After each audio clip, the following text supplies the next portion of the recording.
one-on-one situation. But nagawan siya, so he had to hold back and found the player. Very interesting sa UFL. Kung nakita nyo kanina, top 2 goal scorers are actually the brothers, Phil and James. All coming from one team. I'm not surprised, but you could see the tandem and you know how both Phil and James know each other's moves. You know, James feeding it off to Phil all the time, and vice versa, and they deserve to be in the top scorers list right now.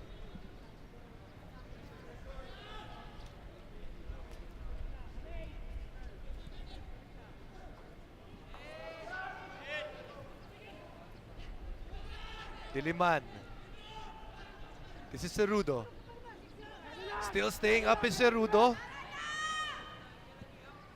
Wisely stretches it out to the right. Back to the middle. Looking for a good cross is Diliman. Well, this goes over the line. Goal kick para sa Laos. That was a good cross from, I believe that's Andoni Santos.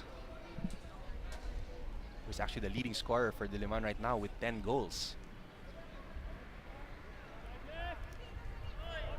Laos naman sa ngayon umaatake sa kanan.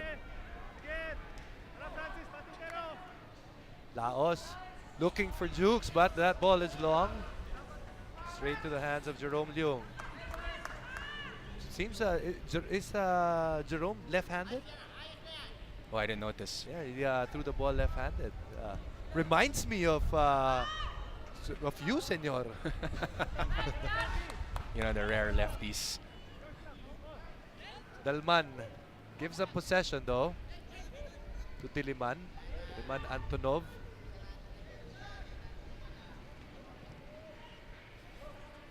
Donny Santos tries to move the ball forward. Ball goes back to Laos. Dalman. Sayang yan. Ito, tingnan natin ha. Ito yung sabi ko sa'yo, kaliwa. Because yung ano niya kanina, kaliwa eh. Parang Relly San Agustin lang. Kaliwete. Pero, Jace, just to let you know, kaliwete nga ako pero kanan ako sumipa. Talaga? Pero pag magtapon ka, kaliwa. Bato, kaliwa. Ang gulo ng buhay mo. Ang gulo. Ang gulo ng buhay mo. Kasalanan doon ng kapatid ko eh. Bakit? Tinuruan ako sumipa kanan. Puro kanan. Puro kanan Pero lang. kalimutan niya na Kaliwete pala ako. That's a very interesting story. Yeah. And it's rare for players to actually be lefties. And it's actually higher value if players are actually lefties. So like On the field. on the field. Yes. You know, to name a few lefties, you have like players like Christian Lozano, Ramon Espejo. And these are all lefties. Pero si Christian dati, kanan rin yun.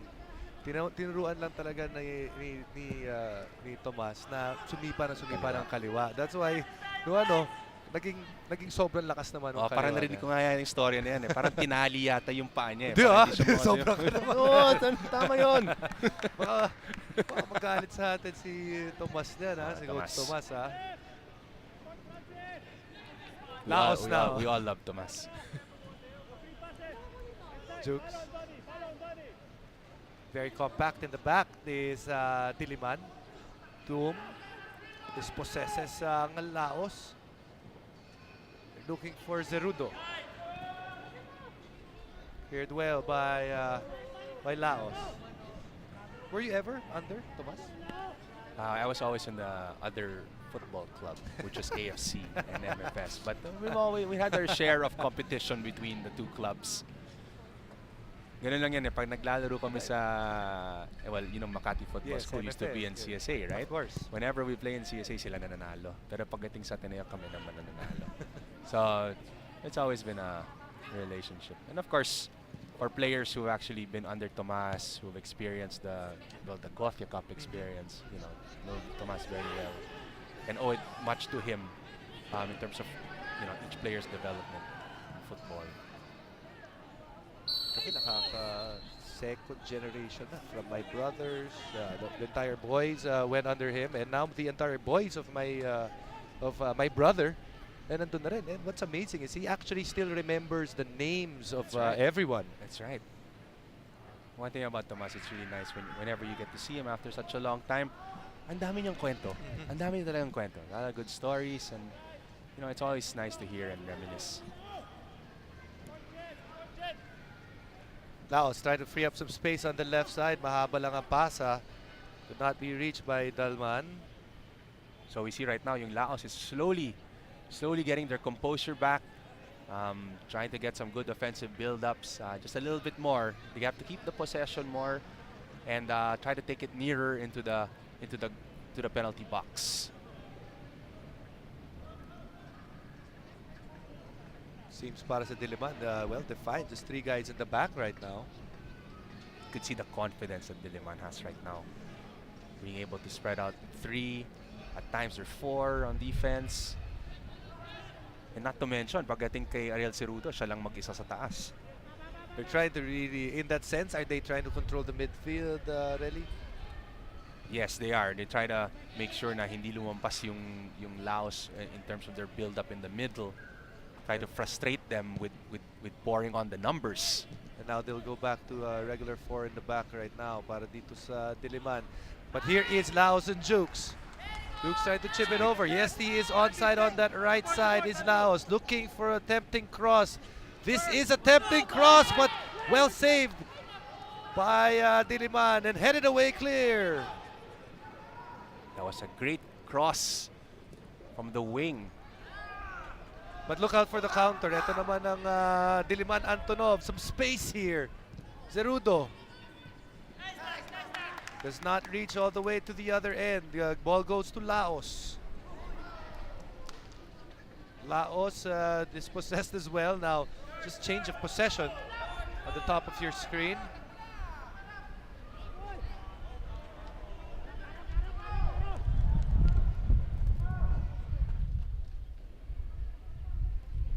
So they try to reset the play. Diliman, long ball, searching for Santos. Eventually does get to him, but does not unable to do much with that. So I was expecting Cerudo to make that run inside, but just a little too strong. Ball forward to Jukes, but given away. Tuom.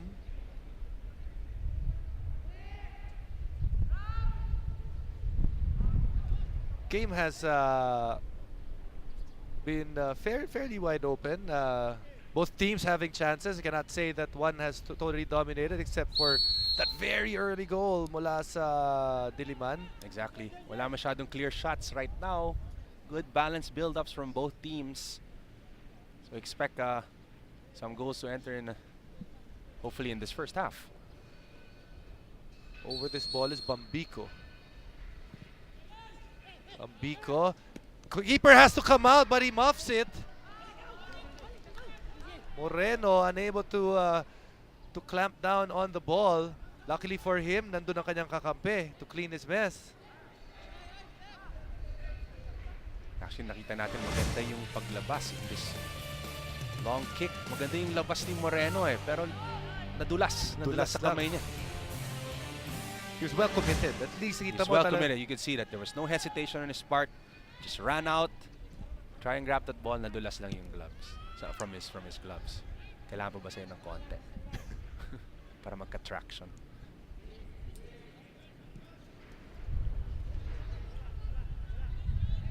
Diliman enjoying this early goal advantage sa ating laban. Bambico.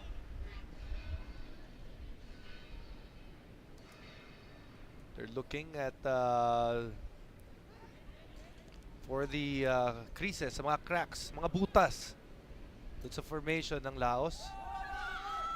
And so far, Diliman playing both sides of the pitch, both right and left. That's right. They're looking for some good openings. They're able to make a good offensive build-up, so they're taking out the left, and now they're passing to the right. I just think that Laos needs to put on the pressure.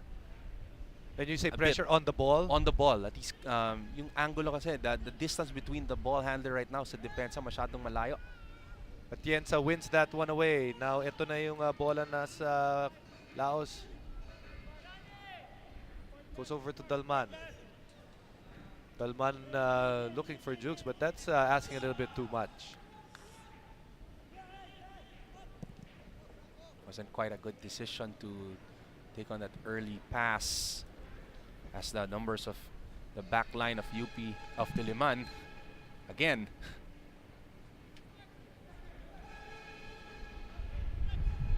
Interested spectators. Oh, may have been handball. It is handball. And kick taken quickly. On the counter is Laos, but given away cheaply, very cheaply. As see this move here, and quite clearly that it was a handball. Very clear. He actually extended his arm there. Handball para kay Permanes.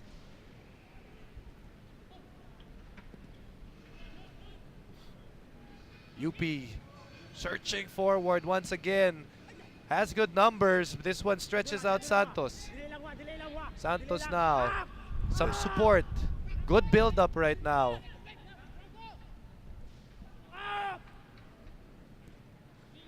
Some space here for Bambico. Ooh, miscommunication, and the flag is up. Could see that it was just the final pass that was muffed there. So nagkaroon ng offside. Pero makita natin dito ngayon, no, yung problema ng depensa ng Laos, again, masyadong malayo yung distansya from the ball carrier with the defense. They need to come closer and cut the angle and put some pressure. Nakakapasa sila eh. Nakakapasa yung Diliman right now, and Easily, no? easily in the attacking area, in the attacking third. Laos now. Looking for a cross. This one is too much. Actually goes over the goal. Actually, surprisingly, si Leung has been fairly busy. Marami siya nakakuha bola. Yeah, so Not a lot of saves, but has had to pick up the pieces of long balls by Laos. that's true. Kasi ngayon, nakikita natin yung Laos. Yun yung strategy nila ngayon. They're trying to hit the long balls, the early crosses, and taking advantage of the wings there. That's another cross right there. This could be a chance, and could not keep it down was Jukes. So Jukes with a good opportunity to level. Score at 1-1, but failed. Technique was always going to be very difficult, having to turn Yeah, especially when having to turn like that.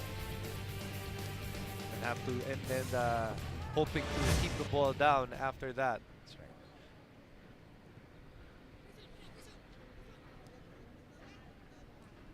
Very confident itong nakikita natin na Diliman Football Club. Very happy with that early goal, and di sila nagmamadali, no? Antay sila ng libre. That's right. They're very calm. They know they have the 1-0 lead. So they're just trying to take it slowly.